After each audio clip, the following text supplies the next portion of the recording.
34,000 ఎకరాలు ఇచ్చి 29,000 పైచిలకు రైతులు గత 5 సంవత్సరాలుగా నలిగిపోయి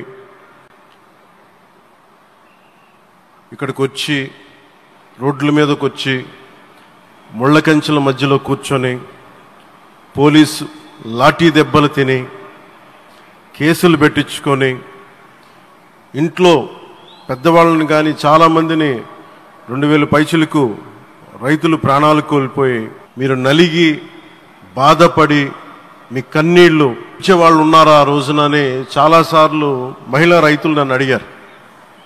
ఇది గౌరవ ప్రధానమంత్రి శ్రీ నరేంద్ర మోదీ గారికి తెలుస్తుందా అని ఒకసారికి 5 సంవత్సరాల క్రితం మీరు అడిగారు.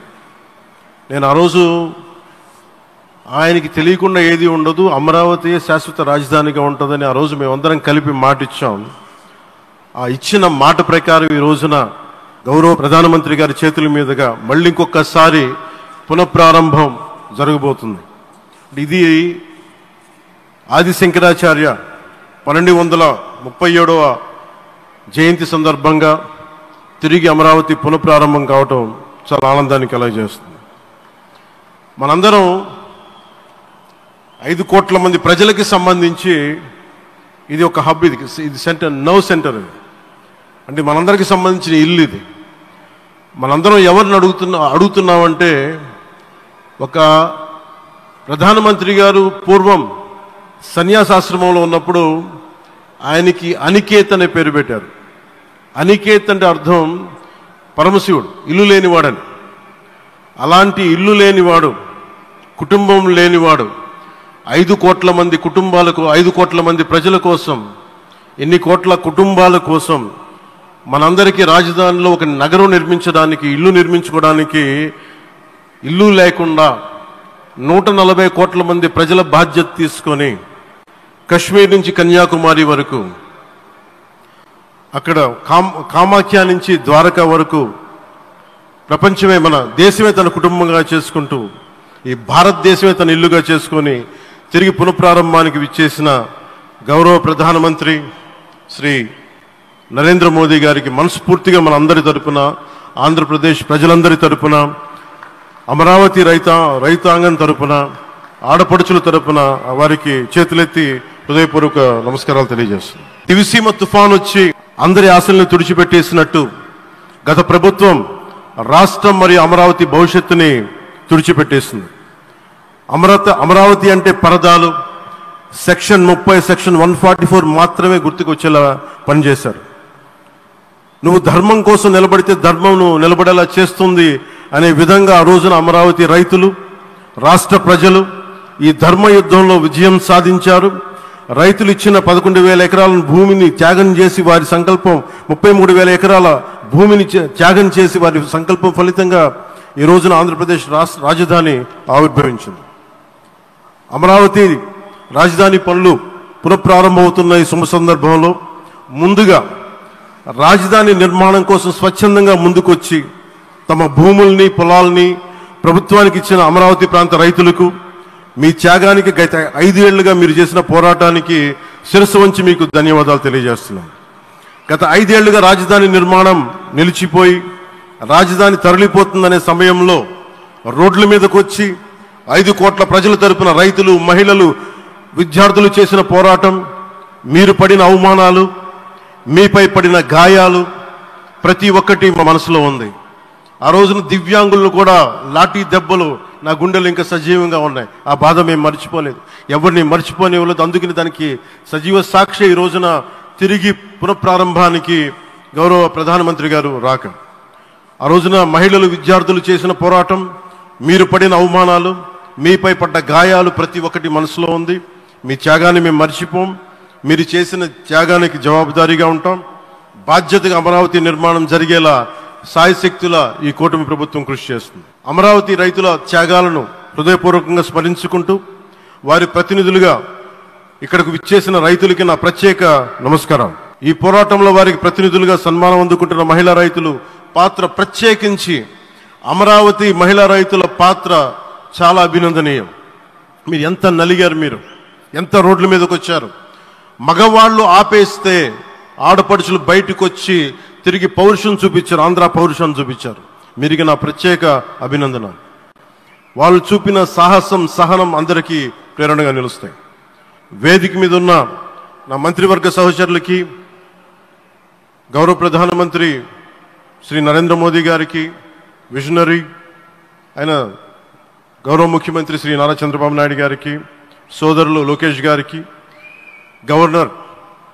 గవర్నర్ గారికి ప్రత్యేకించి నా హృదయపూర్వక నమస్కారాలు, ధన్యవాదాలు తెలియజేస్తున్నాను. అలాగే ఇతర సహచరులకు, సభకు హాజరైన వారికి, రాష్ట్ర ప్రజలకు కూడా నమస్కారాలు తెలియజేస్తున్నాను. ఇక్కడ రైతులు భూమిని మాత్రమే ఇవ్వలేదు, రాష్ట్ర భవిష్యత్తును నిర్మించే ఆశలను, విశ్వాసాన్ని ఇచ్చారు. కానీ 5 సంవత్సరాల్లో గత ప్రభుత్వం ఆ త్యాగాన్ని అవమానించింది.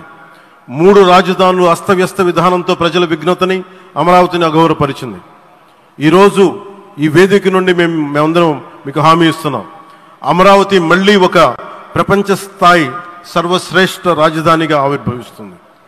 అమరావతి ఒక ఆర్కిటెక్చరల్ జోన్, ఒక కాంక్రీట్ జంగిల్గా మిగిలిపోకుండా జవాబుదారీతనం, న్యాయం, ప్రజాస్వామ్యానికి ప్రతీకగా నిలవాలని ఆకాంక్షిస్తున్నాం. కేంద్రంలో రాష్ట్రంలో స్థిరమైన ఎన్డీఏ ప్రభుత్వం ఏర్పడిన కారణంగా అభివృద్ధి కార్యక్రమాలు వేగంగా సాగుతున్నాయి. మేనిఫెస్టోలో ఇచ్చిన హామీలన్నీ దశల వారీగా బాధ్యతాయుతంగా అమలు చేస్తున్నాం. కేవలం మ్యాచింగ్ గ్రాంట్స్ ఇవ్వని కారణంగా గత ప్రభుత్వం రాష్ట్రం కేంద్రం నుంచి పొందాల్సిన 1000 కోట్లు నష్టపోయింది. కానీ ఈ ప్రభుత్వం కోఆపరేటివ్ ఫెడరలిజం స్ఫూర్తితోటి, పరస్పర సహకారంతో పనిచేస్తున్నాం. రాష్ట్రంలో రహదారులు, రైల్వే, పారిశ్రామిక రక్షణకు సంబంధించి ఈ రోజున మన అమరావతి కాకుండా రాష్ట్రంలో రహదారులు, రైల్వే, పారిశ్రామిక రక్షణకు సంబంధించి ఈ రోజున 1,07,00,000 కోట్ల విలువైన అభివృద్ధి పనులకి ప్రధాని గారు శంకుస్థాపనలు, ప్రారంభోత్సవాలు చేస్తున్నారు. రాయలసీమలో గుంతకల్ రైల్వే, గోరంట్ల హైవే లాంటి వివిధ కార్యక్రమాలకు, ఉత్తరాంధ్రలో పిఎం ఏక్తా మాల్ లాంటి వివిధ పనులకు ఈరోజు శంకుస్థాపన, ప్రారంభోత్సవం చేస్తున్న ప్రధానమంత్రి గారికి నా హృదయపూర్వక కృతజ్ఞతలు. నేను అవనిగడ్డ ఎన్నికల ప్రచారంలో హామీ ఇచ్చిన దానికి అనుగుణంగా మనందరి ఆశలు మనకి ఆశించిన విధంగా నాగాయలంకలో మిస్సైల్ టెస్ట్ రేంజ్కి ప్రధానమంత్రి గారు ఈ రోజున శంకుస్థాపన జరగడం నాకు చాలా సంతోషంగా ఉంది. Now with honourable prime minister Shri Modiji and honourable CM Shri Chandrababu Naidu గారు, and together again Amravati will surely become a world class capital, a 360-degree growth engine for all of Andhra Pradesh. Our youth will no longer have to leave for Bangalore, Chennai or Hyderabad. Soon Andhra Pradesh will create jobs for our people and attract talent from across the nation and the world. దీనికి అమరావతికి ప్రత్యేకించి ఒక వ్యక్తిని మనం స్మరించుకోవాలి. రాళ్లల్లో, రప్పల్లో ఒక మహానగరాన్ని చూసిన వ్యక్తి, ఒక 20 సంవత్సరాలు ముందుకెళ్ళి చూసిన వ్యక్తి. అలాంటి నాయకులు మనందరం కోరుకున్నట్టుగా ఆయన వెనంటే ఆయన ఉండాలి, ముఖ్యమంత్రిగా ఉండాలి అని మేము ఆశించిన విధంగా ఆయన ముఖ్యమంత్రి అయ్యారు. ఆయన సైబరాబాద్ అనే సిటీని ఎలా నిర్మించారో, ఎంత అద్భుతంగా రూపకల్పన చేశారో, అమరావతి అనే ఈ క్యాపిటల్ని కూడా ఆయన అపారమైన అనుభవంతో, ఆయన దక్షతతోటి, ఆయన గవర్నెన్స్ కేపబిలిటీ తోటి, అడ్మినిస్ట్రేటివ్ కెపాసిటీ తోటి ఇది అద్భుతమైన మహానగరంగా తీర్చిదిద్దుతుంది.